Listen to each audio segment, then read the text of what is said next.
And the winner of the FIFA World Cup 2050 is China. Sounds weird, right?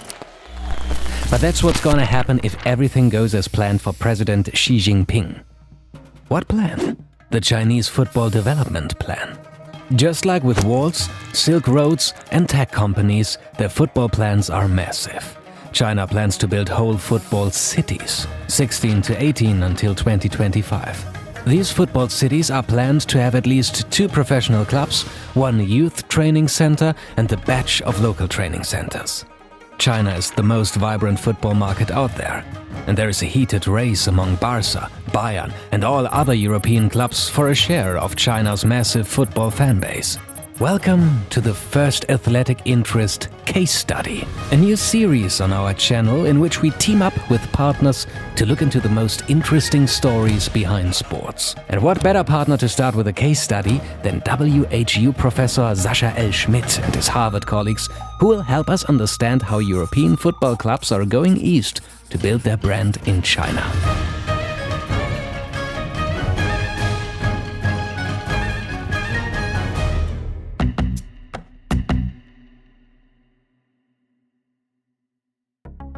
This map compares the 2 economic superpowers, USA and China, in terms of trade.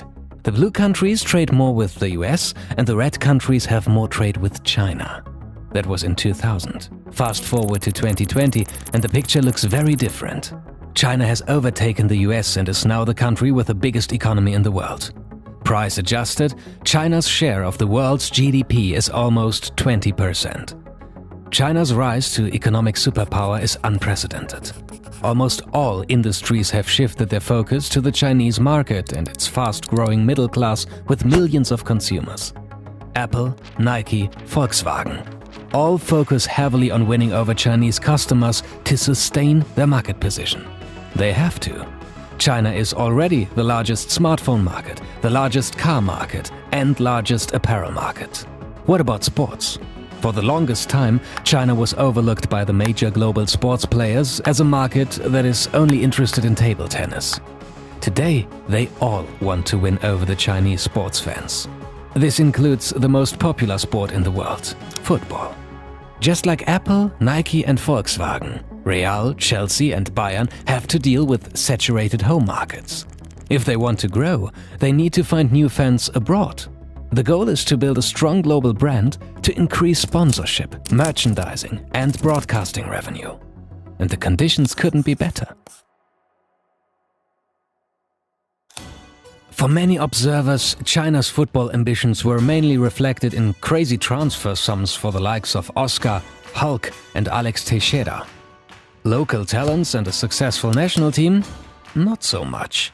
But the Chinese president has a master plan that is going to change that. In spring 2015, President Xi released a blueprint to turn China into a global football power. The plan called for infrastructure improvements and a new organizational system that would ultimately lead to the Chinese men's national team winning the World Cup by 2050. Along the way, the country would build 20,000 football training centers and 70,000 pitches around the country, introduce football courses in elementary schools to get 30 million children playing the sport, become a top Asian football team by 2030, host a World Cup, and ultimately win a World Cup.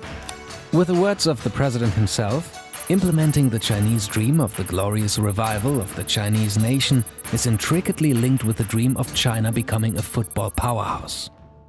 China is serious. In 2017, Wanda became a key sponsor of FIFA, a move seen by many as the first step to bring the World Cup to China, one of the stated goals of Xi's plan.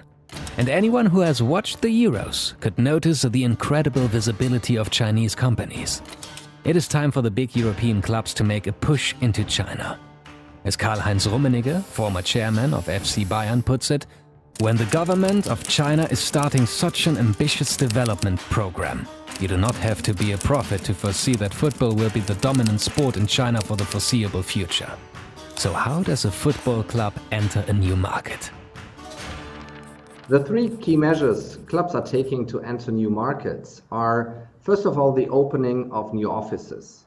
Second, to enter partnerships with local companies. And third, to launch academies to scout and develop local talent. One measure that has been truly successful are pre-season tours. 2 years ago, almost all top European clubs have organized pre-season tours, either in the US or in Asia. This is not a new phenomenon. When Real toured Asia for the first time in 2003, they sold more than 200,000 jerseys in only 17 days. The head of marketing for Real Madrid once said, "Eventually you may get just 6 global brand leaders. People will support a local side and one of the world's big 6. We have to position ourselves for that." That explains why all the European clubs are traveling into different time zones to prepare for the new season. But all these tours can only be successful if they build on a broader strategy that understands the local conditions. Getting to know the Chinese consumer is key for clubs who want to win over new fans. So what does the typical Chinese football fan look like? The typical Chinese football fan is male, mid-aged and member of the Chinese middle class who watches football rather than plays it himself. In contrast to most Western fans, Chinese fans tend to identify with the player rather than with the team. The most popular players in China are Messi, followed by Ronaldo and David Beckham. Beckham might still benefit from that first pre-season tour of Madrid. And his popularity hints to the most important factor when thinking about entering the Chinese market: social media. Chinese consumers rely heavily on mobile devices and social media for digital interaction and consumption. About 1 billion people use the internet in China, and more than half of them primarily via their mobile phones. Almost all of them are active on social media, but not on YouTube, Google and Twitter. These sites are actually not available in China. Instead, Chinese sites such as Tencent, Weibo and Douyin have emerged to make Chinese internet users happy. From the beginning, these platforms were designed to be more open to integrating commerce onto their sites than Western social media platforms. In contrast to, for example, Facebook, Tencent's main source of revenue is often not advertising, but selling products through WeChat. So very much simplified, social media in China is at least as important as in the rest of the world, but with even more commercial opportunities. It's social media on steroids. If you're a football club looking to sell merchandise, this is a no-brainer. Grow Chinese social media accounts.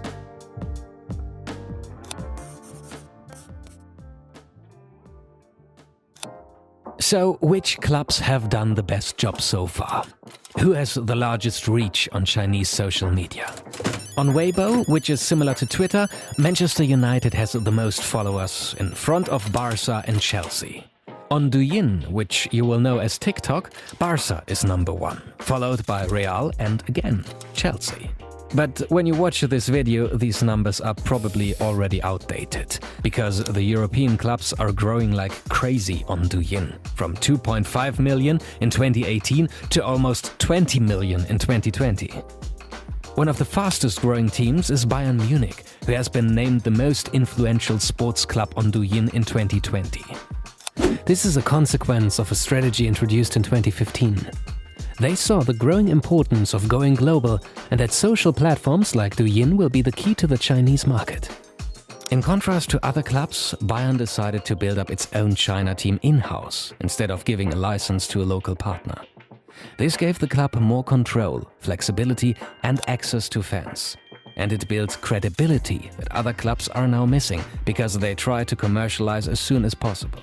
Although it was more costly than outsourcing, Bayern's strategy turned out to be the more sustainable approach. The club emphasized their team culture, colors and stars in their content strategy. And they could build on the general popularity of Germany in China with the support of the Bavarian government. For some reason, many people in China have a love of Oktoberfest and products made in Germany. France, Germany, Spain, Italy, Brazil. These are the winners of the last FIFA World Cups. If President Xi's master plan is successful, we might add China to that list in a decade or two. And even if they are denied that feat, China is on the way to become the world's largest economy and on the verge of making football the best-loved sport in the country. The big European clubs will continue to battle for the Chinese fans. That battle will most likely be decided on the pitch and online. If you want to dive deeper into this topic, we have linked some of the research by Professor Schmidt and his colleagues in the description.